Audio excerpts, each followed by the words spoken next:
Jai Guruji, Anandam Shukrana Guruji for this beautiful, blissful, divine satsang. Let's begin with the synopsis for last week. Last week we read chapter 6 and 7 of Rudra Samhita part 4. In this we read that urged by the gods, Shiva directed Kartikeya to lead the procession of gods against Taraka in an effort to slay Taraka, which would obviously fulfill the task of gods. After that, the procession started, Kartikeya leading, and just closer to Kailasha, when the procession stopped, at the bidding of Vishnu, Twastra built a beautiful city. Along with that, he built a beautiful house for Kartikeya, and he also put a very beautiful gem-set throne for Kartikeya. There, Vishnu crowned Kartikeya, and all the gods eulogized Kartikeya. At that time, a Brahmin named Narada approached Kartikeya with a very trivial request. He said to Kartikeya that he was performing a goat sacrifice, but the goat had strayed away from his house and he was unable to find the goat anywhere. And he requested Kartikeya to help him find that goat. So Kartikeya sent one of his attendants named Veerabahu on a mission to search for this missing goat. Now, Veerabahu searched the entire universe. He heard the stories of the goat wreaking havoc, but he could not find the goat.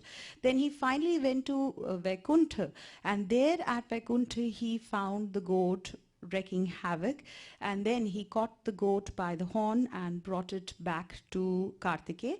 Now Kartikeya immediately sat on the goat, and the goat went around the universe without getting exhausted and came back to the same spot.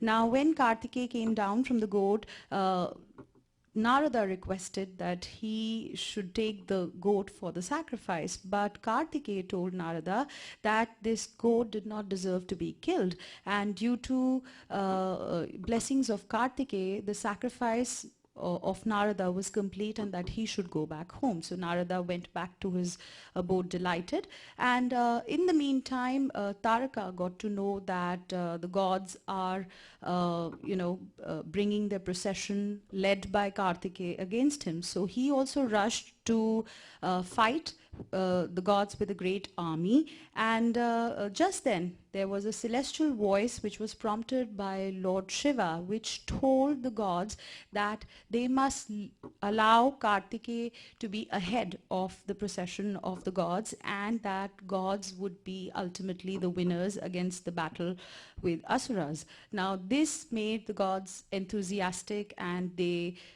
moved to the confluence where River Mahi confluence of River Mahi and the ocean, and there was a tumultuous battle between Asuras and the gods, and the battlefield was full of corpses of gods as well as the Asuras. Today we will read a little bit more of the detail of this battle when we read chapter 8, which is the battle between the gods and the Asuras. Today Anil uncle will be reading in English, and today we also have reading in Hindi. So far in the previous weeks we have read from chapter 1 to chapter 8. Today we will be reading shorter version of these chapters in Hindi, and Sushma aunty will be reading in Hindi. If you're also interested in reading the Shivpuran, you can reach out to Seema aunty or Rashmi aunty or me, and we can arrange for a reading for you. Jai Guruji, Shukrana Guruji.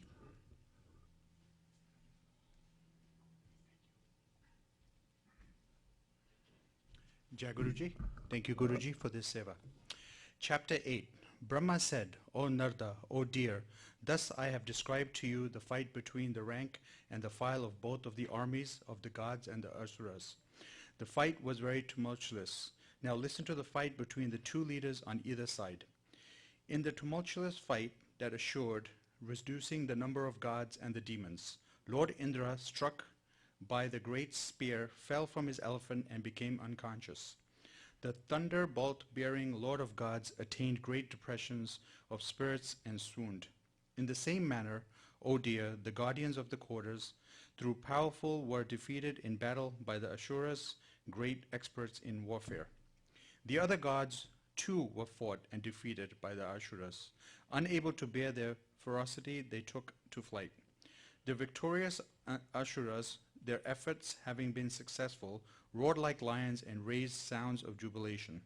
In the meantime, Vir, sorry, Virabharda reached the place fiercely along with his heroic Ganas and approached Tarka, who professed to be a great hero. The leader of the Ganas, the strong one born of the anger of Shiva, kept the gods in the rear and faced Taraka direly of fighting him. Then the Pramathas and the jubilant Ashuras, fond of great battle, fought one another.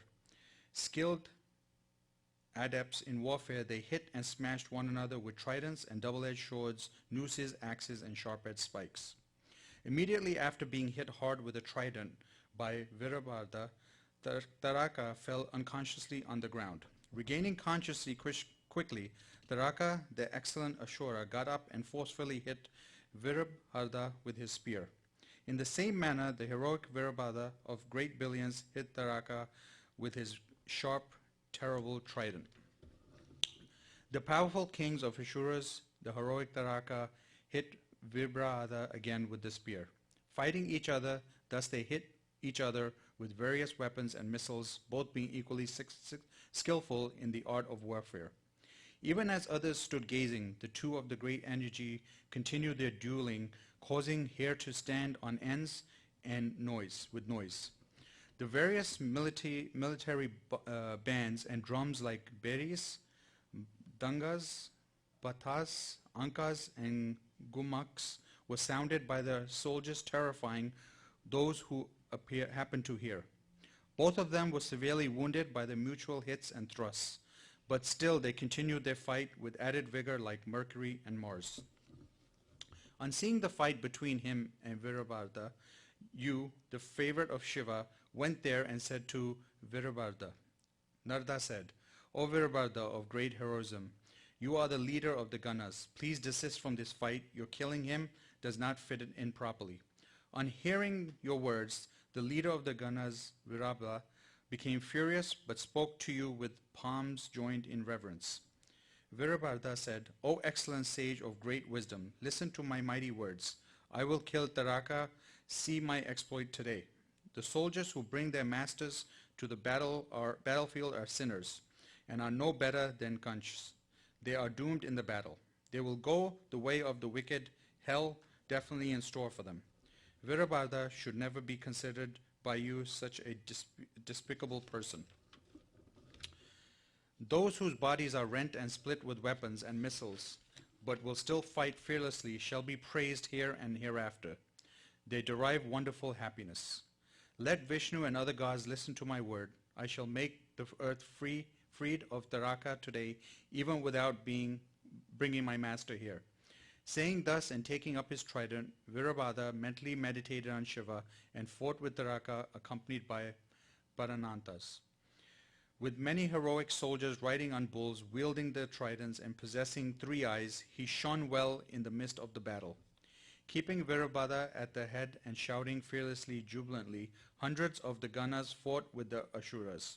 The Ashuras too, the dependents of the demon Taraka, all equally strong and heroic, began to smash the Ganas furiously. The terrific mutual fights between the demons and the Ganas happened again and again. Ultimately, the Ganas, experts in the use of great missiles, came out victorious and were jubilant. Defeated by the Ganas of great strength, the Ashuras turned their faces and began to flee. They were distressed and agitated. On seeing his army vanishing thus in flight, their protector, the Ashura Taraka, fiercely rushed at the gods and the Ganas. He assumed 10,000 hands and rode on the lion. In the battle that followed, he felled the gods and the Ganas quickly. On seeing such a perpetration of Taraka, Virabharda, the leader of the Ganas, became very furious. In order to kill him, he took upon his trident after remembering the lotus feet of Shiva. His brilliance then brilliantly illuminated all the quarters in the sky. In the meantime, the master stopped the war. He prevented Virabu and others immediately in order to show his own might. At his bidding, Virabharda returned from the battle. The heroic leader of the Ashuras, Taraka, was still in his unabated fury. Then the Ashura showered arrows on the gods and put them to distress. He was skillful in the use of various missiles in the war. After causing a great havoc, Taraka, the protector of the Asuras, the most excellent among the braves, seemed invincible to the gods. On seeing the gods terrified and slaughtered, Vishnu became furious and got ready to fight. Taking discus, sudarshana, and bow, saranga, and other weapons with him, Lord Vishnu rushed to meet the great Ashura in the battle. O sage, a great fight ensued between Vishnu and Taraka, and it was very fierce. It called horripilation to the onlookers. Lifting up his club, Vishnu hit the Ashura with great force, but the powerful Ashura split it with his trident. The infuriated Lord, offering shelter to the gods, hit the leader of the Asuras by arrows discharged from his bow. The heroic Ashura Taraka, the slayer of enemies, immediately split the arrows of gods by his own sharp arrows. The Asura Taraka then quickly hit Vishnu with his spear. On being hit thus, Vishnu fell unconscious on the ground. In a trice, Vishnu got up and in rage seized his discus with the blaze that was blazing with flames, and he roared like a lion. Vishnu hit the king of the Asuras with it. Overwhelming by the force hit, he fell on the ground. Getting up again, and foremost among Asuras and their leader, Taraka, using all his strength, immediately split the discus with his spear. Again he struck Vishnu, the favorite of the gods, with the great spear. The heroic Vishnu hit him back with Nadaka. O sage, both Vishnu and the Ashura, equally powerful, hit each other in the battle with unabated strength. And that ends chapter 8. I will now ask Shushmanti to read in Hindi. Jai Guruji.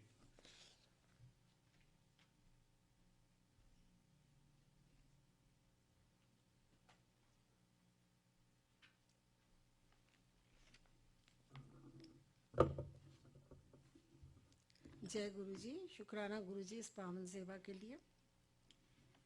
Rudra संहिता चतुर्थ कुमार खंड। देवताओं द्वारा स्कंद का शिव पार्वती के साथ लाया जाना, उनका लाड प्यार, देवों के मांगने पर शिवजी का उन्हें तारक वध के लिए स्वामी कार्तिक को देना, कुमार की अध्यक्षता में देव सेना का प्रस्थान, महिसागर संगम पर तारकासुर का आना और दोनों सेनाओं में मुठभेड़, वीरभद्र का तारक के साथ घोर संग्राम, पुनः श्री हरि और तारक में भयानक युद्ध।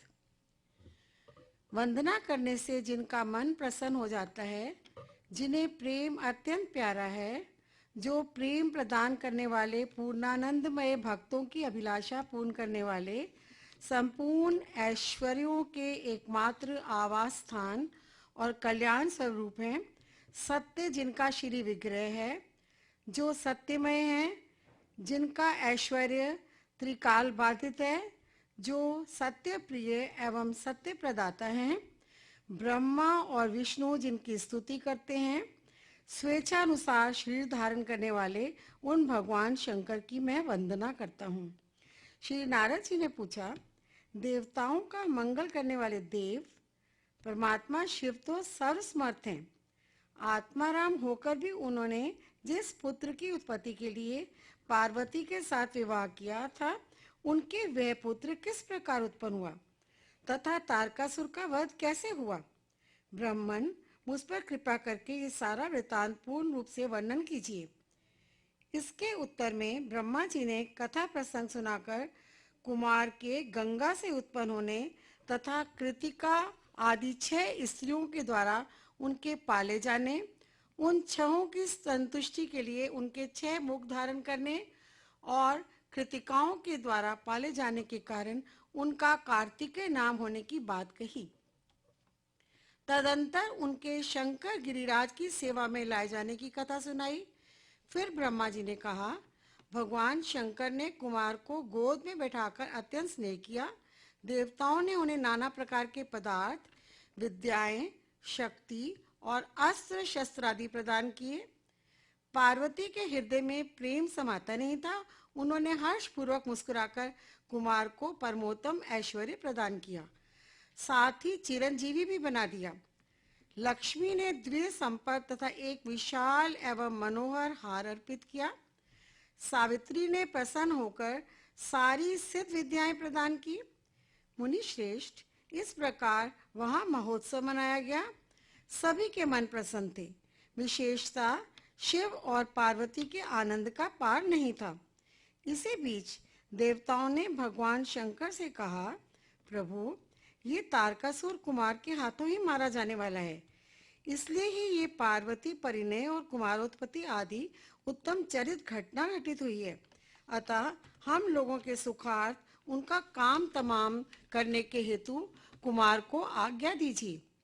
हम लोग आज ही अस्त्र शस्त्र से सुसज्जित होकर तारक को मारने के लिए रण यात्रा करेंगे। ब्रह्मा जी कहते हैं, मुने, ये सुनकर भगवान शंकर का हृदय दयार्द्र हो गया। उन्होंने उनकी प्रार्थना स्वीकार करके उसी समय तारक का वध करने के लिए अपने पुत्र कुमार को देवताओं को सौंप दिया। फिर तो शिव जी की आज्ञा मिल जाने पर ब्रह्मा, विष्णु आदि सभी देवता एकत्र होकर गुह को आगे करके तुरंत ही उस पर्वत से चल दिए। उस समय श्री हरि आदि देवताओं के मन में पूर्ण विश्वास था कि वे अवश्य तारक का वध कर डालेंगे। वे भगवान शंकर के तेज से भावित हो कुमार के सेनापतित्व में तारक का संहार करने के लिए रण क्षेत्र में आए। उधर महाबली तारक ने जब देवताओं के इस युद्धोद्योग को सुना, तब वह भी एक विशाल सेना के साथ देवों से युद्ध करने के लिए तत्काल ही चल पड़ा। उसकी उस विशाल वाहिनी को आती देख देवताओं को परम विस्मय हुआ। फिर तो वे बलपूर्वक बारंबार सिंहनाद करने लगे। उसी समय तुरंत ही भगवान शंकर की प्रेरणा से विष्णु आदि संपूर्ण देवताओं के प्रति आकाशवाणी हुई। आकाशवाणी ने कहा, देवगण, तुम लोग जो कुमार के अधिनायकत्व में युद्ध करने के लिए उद्यत हुए हो, इससे तुम संग्राम में दैत्यों को जीतकर विजयी होोगे। ब्रह्मा जी कहते हैं, मुने, उस आकाशवाणी को सुनकर सभी देवताओं का उत्साह बढ़ गया। उनका भय जाता रहा और वे वीरोचित गर्जना करने लगे। उनकी युद्ध कामना बलवती हो उठी और वे सब के सब कुमार को अग्रणी बनाकर बड़ी उतावली के साथ महिसागर संगम को गए। उधर बहुसंख्यक असुरों से घिरा हुआ वह तारक भी बहुत बड़ी सेना के साथ शीघ्र ही वहां आ धमका, जहां वे सभी देवता खड़े थे। उस असुर के आगमन काल में प्रलयकालीन मेघों के समान गर्जना करने वाली रणभेरियां तथा अन्यान्य कर्कश शब्द करने वाले रणवाद्य बज रहे थे। उस समय तारकासुर के साथ आने वाले दैत्य ताल ठोंकते हुए गर्जना कर रहे थे। उनके पदाघात से पृथ्वी कांप उठती थी।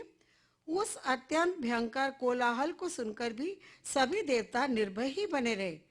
वे एक साथ मिलकर तारकासुर से लोहा लेने के लिए डटकर खड़े हो गए। उस समय देवराज इंद्र कुमार को गजराज पर बिठाकर सबसे आगे खड़े हुए। वे लोकपालों में घिरे हुए थे और उनके साथ देवताओं की महती सेना थी। तत्पश्चात कुमार ने उस गजराज को तो महेंद्र को ही दे दिया और वे स्वयं एक ऐसे विमान पर आरूढ़ हुए जो परम आश्चर्यजनक तथा नाना प्रकार के रत्नों से सुशोभित था। उस समय उस विमान पर सवार होने के से सर्वगुण संपन्न महायशस्वी शंकर पुत्र कुमार उत्कृष्ट शोभा से संयुक्त होकर सुशोभित हो रहे थे। उन पर परम प्रकाशमान चवर डुलाए जा रहे थे। इसी बीच बलाभिमानी एवं महावीर देवता और दैत्य क्रोध से विवल होकर परस्पर युद्ध करने लगे। उस समय देवताओं और दैत्यों में बड़ा घमासान युद्ध हुआ। क्षण भर में ही सारी रणभूमि रुंड मुंडों से व्याप्त हो गई तथा महाबली तारकासुर बहुत बड़ी सेना के साथ देवताओं से युद्ध करने के लिए वेग पूर्वक आगे बढ़ा। उस रणद्रुम तारक को युद्ध की कामना से आगे बढ़ते देखकर इंद्र आदि देवता तुरंत ही उसके सामने आए। फिर तो दोनों सेनाओं में महान कोलाहल होने लगा। तत्पश्चात देवों तथा असुरों का विनाश करने वाला ऐसा द्वंद्व युग प्रारंभ हुआ, जिसे देखकर वीर लोग हर्षोत्फुल्ल हो गए और कायरों के मन में भय समा गया। इसी समय वीरभद्र कुपित होकर महाबली प्रमथ गणों के साथ वीराभिमानी तारक के समीप आ पहुंचे। वे बलवान गणनायक भगवान शिव के कोप से उत्पन्न हुए थे, अतः समस्त देवताओं के को पीछे करके युद्ध की अभिलाषा से तारक के सम्मुख डट गए। उस समय प्रमथ गणों तथा सारे असुरों के मन में परमोल्लास था, अतः वे इस महासमर में परस्पर गुत्थम गुत्थ होकर जूझने लगे। तदंतर वीरभद्र से तारक का भयानक युद्ध हुआ। इसी बीच असुरों की सेना रण से विमुख हो भाग चली। इस प्रकार अपनी सेना को तितर बितर होते हुए देखकर उनका नायक तारकासुर क्रोध से भर गया और 10,000 भुजाएं धारण करके सिंह पर सवार हो देवगणों को मार डालने के लिए वेगपूर्वक उनकी ओर झपटा। वह युद्ध के मुहाने पर देवताओं तथा प्रमथ गणों को मार मार कर गिराने लगा। तब प्रमथ गणों के नेता महाबली वीरभद्र उनके इस कर्म को देखकर उसका वध करने के लिए अत्यंत कुपित हो उठे। फिर तो उन्होंने भगवान शिव के चरण कमल का ध्यान करके एक ऐसा श्रेष्ठ त्रिशूल हाथ में लिया जिसके तेज से सारी दिशाएं और आकाश प्रकाशित हो उठे। इसी अवसर पर महान कौतुक प्रदर्शन करने वाले स्वामी कार्तिक ने तुरंत ही वीर भाऊ द्वारा कहलवाकर उस युद्ध को रोक दिया। तब स्वामी की आज्ञा से वीरभद्र उस युद्ध से हट गए। ये देखकर असुर सेनापति महावीर तारक कुपित हो उठा। वह युद्ध कुशल तथा नाना प्रकार के अस्त्रों का जानकार था, अतः देवताओं को ललकार ललकार कर उन पर बाणों की वृष्टि करने लगा। इस समय बलवानों में श्रेष्ठ असुरराज तारक ने ऐसा महान कर्म किया कि सारे देवता मिलकर भी उसका सामना न कर सके। उन भयभीत देवताओं को यूं पिटते हुए देखकर भगवान अच्युत को क्रोध हो आया और वह शीघ्र ही युद्ध करने के लिए तैयार हो गए। उन भगवान श्री हरि ने अपने आयुध सुदर्शन चक्र और श्रांग धनुष को लेकर युद्ध स्थल में महादैत्य तारक पर आक्रमण किया। मुने तदंतर सबके देखते देखते श्री हरि और तारकासुर में अत्यंत भयंकर एवं रोमांचकारी महायुद्ध छिड़ गया। इसी बीच अच्युत ने कुपित होकर महान सिंहनाद किया और धधकती हुई ज्वालाओं के से प्रकाश वाले अपने चक्र को उठाया। फिर तो श्री हरि ने उसी चक्र से दैत्यराज तारक पर प्रहार किया। उसकी चोट से अत्यंत व्यथित होकर वो असुर पृथ्वी पर गिर पड़ा, परंतु वह असुर नायक तारक अत्यंत बलवान था, अतः तुरंत ही उठकर उस दैत्यराज ने अपनी शक्ति से चक्र के टुकड़े टुकड़े कर दिए। मुने भगवान विष्णु और तारकासुर दोनों बलवान थे और दोनों में अगाध बल था, अतः युद्ध स्थल में वे परस्पर जूझने लगे। अध्याय 1 से 8 समाप्त। जय गुरु जी। शुक्रिया।